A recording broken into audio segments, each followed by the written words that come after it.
delivering on average 10 packages every second to nearly 1 million customers each day across every country on Earth.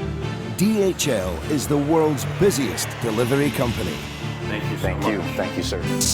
Over 500,000 staff, Big night again tonight, expecting quite a heavy one. using 250 aircraft, 31,000 road vehicles, and hundreds of miles of automated conveyor belts. It's a high piece of technology.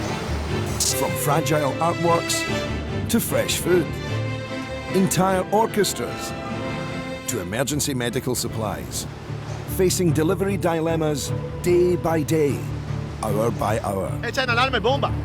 Alarme bomba! They tackle whatever challenge it takes, wherever it needs to go, delivering the world to you.